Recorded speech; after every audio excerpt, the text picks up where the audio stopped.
All right, welcome to another deep dive. This time we're going to be tackling Chapter 7 from Second Marriages, why 40% succeed and 60% don't. Ooh, second marriages. Yeah, and Oopsie.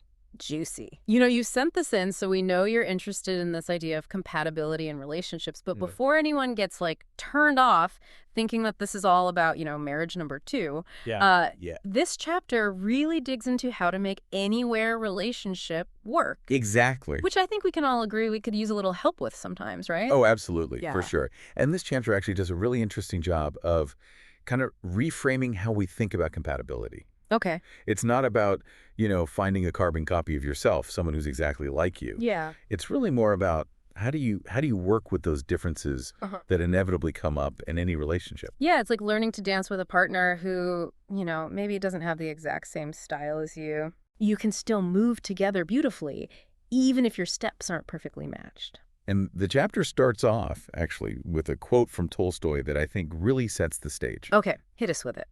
What counts in making a happy marriage is not so much how compatible you are, but how you deal with incompatibility. Oh, that is so true. Yeah. Right? It's not about being this perfect match. It's really about, like you're saying, figuring out how to work through those inevitable bumps in the road that every couple is going to face, right? Absolutely. And the chapter's main point really is that compatibility, IS, really key for a successful relationship. Right. But the good news is it's something that you can learn and improve upon. Right. It's not like a fixed trait you're born with or you're not. Yeah. It's dynamic. It's something that you can work on. I love that. And the chapter actually breaks it down into 4 key areas, Okay. starting with spiritual compatibility. So is this just about religion? What if Yes. you're not a particularly religious person? Does that still apply? That's a great question. Yeah. And while it does touch on shared faith, it does go a bit deeper than that. Okay. Think of it more like your fundamental outlook on life. Okay. Do your core values and beliefs align? Uh-huh. What gives your life meaning? Yeah. What principles guide your actions? So even if you're not attending services together every Sunday, Right. it's really about whether you're on the same page when it comes to those bigger picture questions. Exactly. Like, what do you value? Which- What do you believe in? And the book actually gives a really compelling anecdote Oh, okay. about a couple, Blake and Samantha. Okay. He is a scientist who's all about logic and reason, Very left brain. very left brain. Yeah. And she's very spiritual and raised Catholic. Okay. And these differing views on spirituality actually caused a lot of tension in their marriage, Right. particularly when it came to things like raising their children. So it does, even if you think you're on the same page. Yeah. That difference can really rear its head when you start making big life decisions together. Absolutely. Yeah. And the chapter pointed out that this kind of spiritual incompatibility, it can actually create a sense of isolation. Right. Even if you love each other, Yeah. you can feel very alone if you're not on the same page spiritually. Yeah, it can make it hard to even find common ground, not just on the big decisions, Yeah. but even leisure time, Oh, interesting. things to do together. Right. Oh. Because you're coming at it from such different, Right. yeah, Perspective. different wavelengths. So what can you do if you find yourself in a relationship where your spiritual values clash? Well, the chapter suggests, even if you don't see eye to eye on everything, focusing on understanding and patience. Oh, that's good advice. Yeah, and finding that common ground, whatever you can build upon. Common ground. I like that. Yeah. It's like finding that little sliver of, all right, we agree on this. Yeah. Let's start there. Build out from there. Awesome. All right. Well, shifting gears a little bit, the next area of compatibility that the chapter digs into is psychological compatibility. Right, and this is broken down even further into intellectual and mental compatibility. Okay, so break that down for us. All right, so intellectual compatibility Yeah. is really about how does your education, Okay. your exposure to different ideas, Yeah. your willingness to, learn from each other, Yeah. how does that align? Uh-huh. Do you challenge each other intellectually? Yeah. Can you have engaging conversations, or do you feel like you're speaking completely different languages? Right. It's not about having the same degrees or Right. reading all the same books. Yeah. Right. Exactly. It's more about how you approach Yes. learning and knowledge as a couple. And the book uses this example, George and Kate, Okay. and they are constantly butting heads, Yeah. even on small decisions. Uh-huh. And they really just approach problem solving in totally different ways. Right. And that actually leads us to that second part of psychological compatibility, which Yeah. is that mental compatibility. Right, which is more focused on, your habits, your mindsets, Okay. and particularly, your decision-making processes. Oh, that's a good one, uh-huh. And the big one, money, Oh, money, money, money. right? Are you a saver? Right. Are you a spender? Yeah. Are you meticulous planner or are you more spontaneous? Yes. Oh, this is hit close to home. Right. My partner and I have very different approaches to problem solving, and it used to drive us crazy why. Oh, I bet. But we've actually learned to appreciate those differences and even like leverage them, Oh, I love that. you know? Yeah, that's a great example of how understanding those differences can actually strengthen the relationship. Yeah, absolutely. Absolutely. All right, so the third area of compatibility that the chapter goes into is emotional compatibility. Okay, so we're talking more than just like having feelings for each other. More than just the warm fuzzies. Mhm. Yeah. This is really about understanding and responding to your partner's emotional needs Yeah. and expressing your own needs effectively. Okay. So the chapter actually uses this really fascinating story about Albert Einstein and Mileva marriage. Interesting. Initially, they were so connected by their shared love for physics, Okay. but as life got more complicated, Uh-huh. they really struggled to meet each other's emotional needs Yeah. and drifted apart, Wow. which really highlights how important this aspect of compatibility is. That's powerful because you think, oh, they have this amazing shared interest. That should be enough. And it's Right. like, no. But life gets in the way. Yeah, life gets in the way. Other things come up. Yeah, so to kind of help couples navigate this really complex terrain, Okay. the chapter dives into two key concepts: temperament and love languages. Now, I've definitely heard of love languages, but temperament is a new one for me. Okay. What exactly does that mean? So temperament refers to those innate personality traits that influence how we respond emotionally. Uh-huh. So the chapter talks about, the four basic temperaments: Okay. sanguine, choleric, melancholy, and phlegmatic. Okay. That sounds a little complicated. It's really not as complex as it sounds. Okay. Yeah. For example, a sanguine person, they're typically very outgoing, Right. optimistic, energetic. Mm. They may need a lot of social interaction, excitement. So like the life of the party. Yeah, exactly. Yeah. Okay. On the other hand, a melancholic person, they tend to be more introspective, Okay. analytical, detail-oriented. Right. They may need more time alone to kind of recharge. Okay. I'm getting more of an introvert vibe there. Yeah, exactly. Yeah. And they prefer deeper, more meaningful conversations. Oh, okay. Interesting. So, understanding your partner's temperament can really help you kind of anticipate their needs Yeah. and how to communicate effectively with them. And not try to change them. Right. Right. It's not about changing. It's about understanding and adapting Appreciating. to their natural tendencies. Yeah, that makes a lot of sense. And this can avoid a lot of, unnecessary conflicts and build a stronger bond. I like it. I like it. All right. So now let's talk about love languages. Okay, love languages. I've heard this term thrown around, Yes. but I don't know if I really fully grasp it. So these are basically the different ways that people give and receive love. Okay. And there are 5 categories: Okay, hit me. words of affirmation, quality time, Okay. receiving gifts, acts of service, and physical touch. Okay. So everyone kind of has a primary one that speaks most to them. So, like, if my love language is acts of service, Yes. I feel most loved when my partner, like, helps out with chores Exactly. or does something thoughtful. Yes. Oh, okay. And maybe their love language is words of affirmation, so Right. they need to hear They need to hear I love you. compliments. Yes. Okay. But I appreciate you. Wow, I can see how this could be a game changer in a relationship Yes. if you're, like, expressing your love in Yeah. a way that's just not resonating. And they're not receiving it. Yeah. It's like you're speaking different languages. Totally, totally. And the chapter also stressed how important it is to recognize your own love language, right? Yeah. So you can tell your partner, Yeah. this is how I feel loved. Yes. This is how to fill my cup. Yes.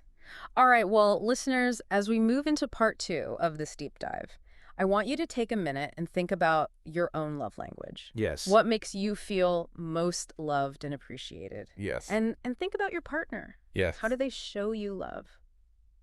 We'll be back after a quick break to explore the final area of compatibility, which is physical compatibility. Ooh, can't wait. Buckle up. All right, welcome back. We are deep diving into Chapter 7 of Second Marriages, Yes, we are. and we have been unpacking these 4 essential pillars of compatibility for any relationship, really. We talked about spiritual compatibility. Yes. We talked about psychological compatibility. Yes. Even touched on those, like, fascinating concepts of temperament in love languages. Yes, so interesting. But we are not done yet. No, we're not. We still have one more crucial area to explore, which is physical compatibility. Yes, and this goes, before anyone jumps to conclusions, this goes beyond just physical attraction. Okay, so give us the details, like what exactly are we talking about here? So the chapter actually starts by diving into this idea of genotype compatibility. Okay, genotype compatibility. That sounds kind of technical. It is. Yeah. It's basically about understanding like how your genes might interact with your partner's genes Oh, okay. and any potential implications for, future offspring. Got it. So it's really about like making informed decisions about family planning. Exactly. Okay. And then beyond genetics, it goes on to talk about being aligned on desired family size. Oh, that's a big one. Do you both want kids? Yeah. If so, how many? Yeah, because I can imagine that could cause a lot of tension down the road. If one person is like envisioning a big family Right. and the other person is perfectly content with their fur babies. Exactly. And it's not just about kids. Okay. This idea of physical compatibility also encompasses things like body image Oh, and how you view physical intimacy as well. yeah, and I think it's also important to acknowledge that, our bodies change over time. Oh, absolutely. And it's about being comfortable with those changes, both in Mhm. yourself and in your partner. Or communicating, being open about those changes. Communicating, being open, yes. Yes, totally. So the chapter really stresses honesty and self-awareness. Mhm. How important is physical alignment to you in the grand scheme of things? Yeah. Are you on the same page about lifestyle choices, Okay. things that might impact your physical well-being, all of that? So it's not just about, like, that initial spark. It's really No. about, like, can you build something sustainable Right. that can weather those changes that are inevitably going to come up? Exactly. So to help couples navigate this, the chapter provides a set of 80 questions covering all 4 of these areas we've been talking about. 80 questions, that's a lot. It's a lot, but It's like a compatibility test. I mean, you could think of it that way, but Yeah. it's important to remember this is not a pass or fail kind of test. Right. The chapter really emphasizes these questions are meant to be a starting point Okay. for reflection and open conversation. So it's less about getting the right answer and more about, like, Yes. starting a conversation. Sparking some dialogue. And deepening your understanding of each other. Exactly. So rather than overwhelming you with all 80 questions right now, we thought we'd just pick a few that we found particularly interesting from each category and kind of dive into those a little bit. Okay. Love it. Let's do it. All right, so from the spiritual compatibility section, I found this one really interesting. Is your love for God greater than the love you would have for your partner? Oh, wow. Okay. So that one really goes straight to the heart of, like, where do your priorities lie? Yeah. How does your faith influence your decisions in a relationship? And it may not be a deal breaker if the answer is different for Right. both partners, Yeah. but it's definitely something to talk about, To be aware of. to be aware of, and understand how that might, play out in your relationship. Yeah, absolutely. Okay, let's move on to those psychological compatibility questions. This one really stood out to me. Would you compromise your happiness for the success of the relationship?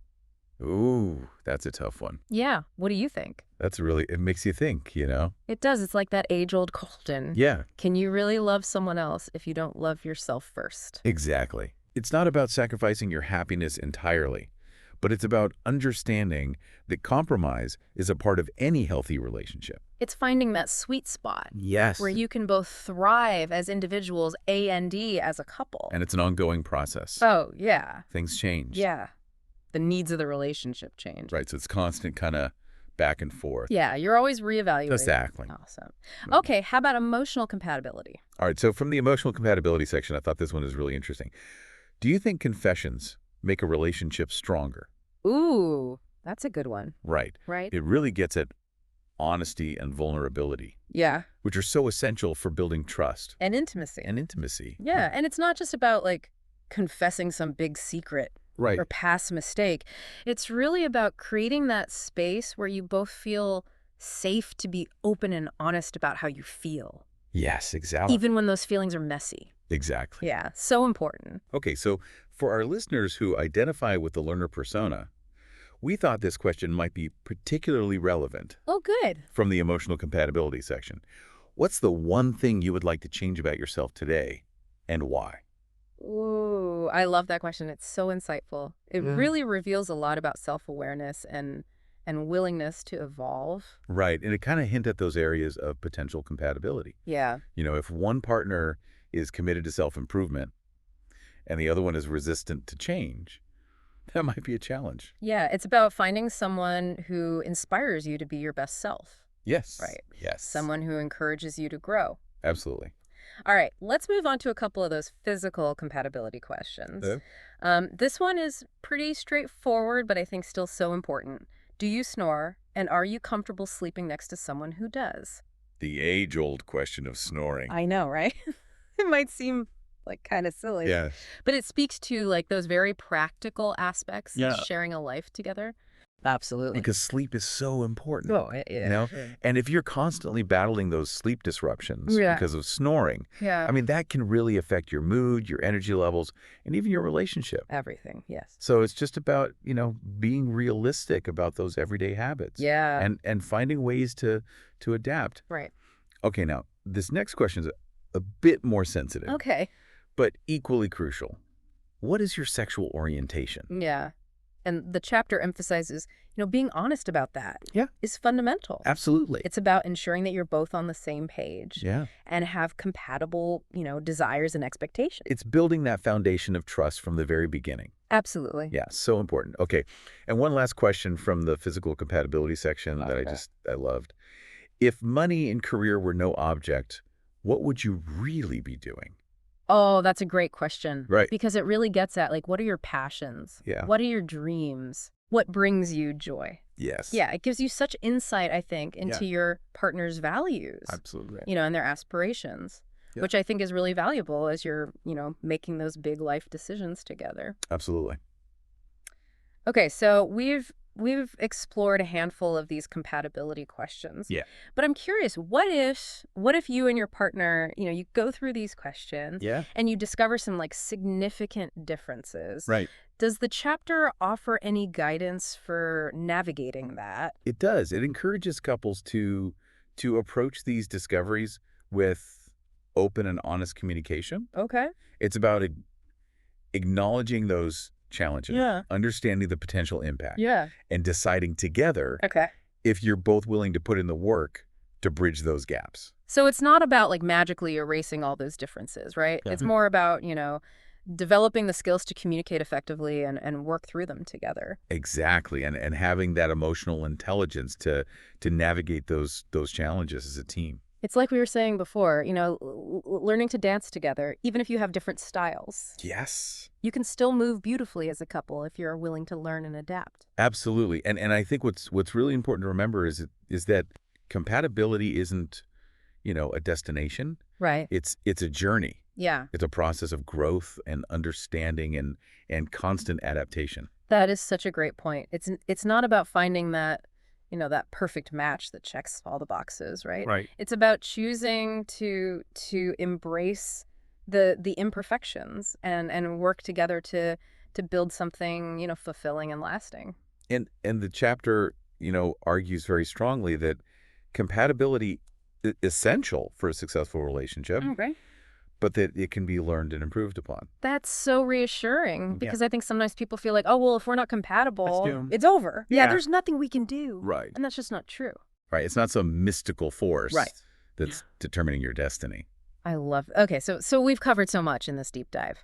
Everything from spiritual alignment and psychological compatibility to emotional intelligence and those all important physical factors. Yeah. And remember those 80 questions that we talked about? 80 questions. Don't let them overwhelm you. They're not meant to be, like a definitive test, Right. but a starting point. Like a springboard. Yeah, springboard for deeper conversations. To really get those wheels turning. Exactly. Yeah. Okay, so use them as a tool to to spark those meaningful discussions Right. and gain a deeper understanding of yourselves and each other. And highlight those areas where, you might need to put in a little extra effort. Right, where those growth edges are. Exactly. Yeah, so as we wrap up this deep dive into relationship compatibility, we encourage you to apply these principles to Yes. all the important connections in your life. Absolutely. And just romantic, Yeah. all of them. Friendships, family, Colleagues, coworkers. all of it.